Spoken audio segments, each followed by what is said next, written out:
امام شافعی رحمۃ اللہ علیہ کے زمانے میں ایک خلیفہ نے اپنی بیوی کو عجیب طریقے سے طلاق دے دی اور یہ طلاق بعد ازاں فقہ کا بہت بڑا مسئلہ بن گیا۔ بادشاہ اپنی ملکہ کے ساتھ بیٹھا تھا کہ ہنسی مذاق میں اس نے ملکہ سے پوچھ لیا کہ تمہیں میری شکل کیسی لگتی ہے؟ ملکہ جو بادشاہ کی عزیز ترین بیگم تھی وہ مذاق کے موڈ میں بولی، مجھے آپ شکل سے جہنمی لگتے ہیں۔ یہ فقرہ سننے کے بعد بادشاہ کو غصہ آ گیا اور بولا، میں اگر جہنمی ہوں تو تمہیں 3 طلاق دیتا ہوں۔ ملکہ نے یہ سنا تو اس نے رونا پیٹنا شروع کر دیا۔ بادشاہ کو بھی کچھ دیر بعد اپنی غلطی کا احساس ہو گیا۔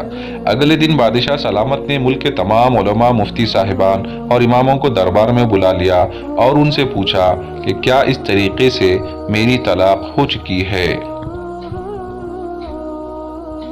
سب کا باری باری یہی کہنا تھا کہ ہاں آپ کی طلاق ہو چکی ہے اور شریعت کی روشنی سے ملکہ عالیہ اب آپ کی زوجہ نہیں رہی۔ لیکن اس محفل میں ایک نوجوان مفتی بھی موجود تھے۔ وہ ایک طرف ہو کر بالکل خاموش بیٹھے رہے۔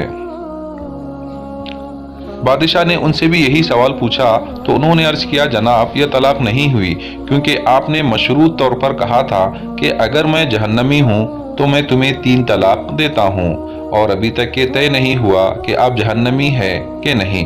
آپ کو اگر کوئی شخص جنتی ہونے کی ضمانت دے دے تو آپ کی یہ طلاق نہیں ہوگی۔ بادشاہ سلامت نے جوشیلے انداز میں پوچھا، لیکن مجھے اس چیز کی ضمانت کون دے گا؟ سب علماء اکرام نے اس سوال کے جواب پر اپنے سر جھکا لیے کہ دنیا میں کون شخص جنتی ہے اور کون جہنمی، اس کی ضمانت کوئی نہیں دے سکتا۔ نوجوان مفتی نے جب تمام علماء کرام کو خاموش دیکھا تو وہ بادشاہ سلامت سے مخاطب ہوئے۔ بادشاہ سلامت نے آپ کو یہ گارنٹی دے سکتا ہوں، لیکن اس کے لیے آپ سے ایک سوال پوچھوں گا۔ اگر آپ کا جواب ہاں ہوا تو میں آپ کو جنتی ہونے کی ضمانت نامہ دوں گا۔ بادشاہ نے کہا، ہاں پوچھو۔ نوجوان مفتی نے پوچھا کہ کیا آپ کی زندگی میں کبھی کوئی ایسا موقع آیا تھا کہ آپ گناہ پر قادر تھے لیکن آپ نے صرف اللہ کے خوف سے وہ گناہ چھوڑ دیا تھا؟ بادشاہ نے سر اٹھایا اور کہا، ہاں ایک بار ایسا ہوا تھا۔ میں اپنی خوابگاہ میں داخل ہوا تھا اور وہاں ایک نوکرانی صفائی کر رہی تھی۔ وہ لڑکی انتہائی خوبصورت تھی۔ میں بھٹک گیا۔ میں نے دروازہ اندر سے بند کر لیا۔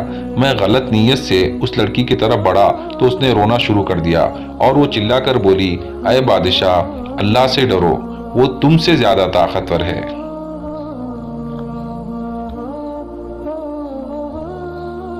میں نے جب یہ سنا تو میرے اوپر اللہ تعالیٰ کا خوف طاری ہو گیا۔ میں اگرچہ بادشاہ تھا، وہ لڑکی میرے کمرے میں تھی۔ میں نے دروازے کو اندر سے کنڈی لگائی ہوئی تھی اور اس وقت دنیا کی کوئی طاقت مجھے برائی کرنے سے نہیں روک سکتی، لیکن میں نے صرف اللہ تعالیٰ کے خوف سے دروازہ کھول دیا اور اس لڑکی کو جانے کی اجازت دے دی۔ یہ سب سن کر وہ نوجوان مفتی مسکرائے اور انہوں نے قرآن پاک کی سورۃ النازعات کی آیت نمبر 40 اور 41 کی تلاوت فرمائی۔ وَأَمَّا مَنْ خَافَ مَقَامَ رَبِّهِ وَنَهَى النَّفْسَ عَنِ الْهَوَىٰ فَإِنَّ الْجَنَّةَ هِيَ الْمَأْوَىٰ۔ ترجمہ: جو اپنے رب کے سامنے کھڑے ہونے سے ڈر گیا اور اس نے اپنے نفس کی خواہشات میں پڑنے سے بچا لیا تو ایسے شخص کا ٹھکانہ جنت ہوگا۔ سبحان اللہ۔ اس کے بعد نوجوان بادشاہ سلامت سے کہا، میں آپ کو ضمانت دیتا ہوں کہ آپ جنتی بھی ہیں اور آپ کی طلاق بھی نہیں ہوئی۔ مسلمان ہونے کے ناطے ہم ہر وقت جنت کی متلاشی تو ہوتے ہیں، لیکن آپ اس واقعے سے اندازہ لگائیے کہ جنت تو ہر وقت ہمارے سامنے موجود ہوتی ہے۔ اس کے لیے صرف ایک چیز کی ضرورت ہوتی ہے اور وہ یہ کہ ہم خوف خدا کی وجہ سے ہر اس گناہ سے توبہ کریں جس کو کرنے کی ہمارے اندر طاقت اور قدرت موجود ہوتی ہے۔ اللہ تعالی ہمیں اپنے خوف میں مبتلا رکھے اور ہر قسم کے گناہ سے بچائے رکھے۔ آمین بجاہ سیدنا طٰہٰ و یاسین صلی اللہ علیہ وسلم۔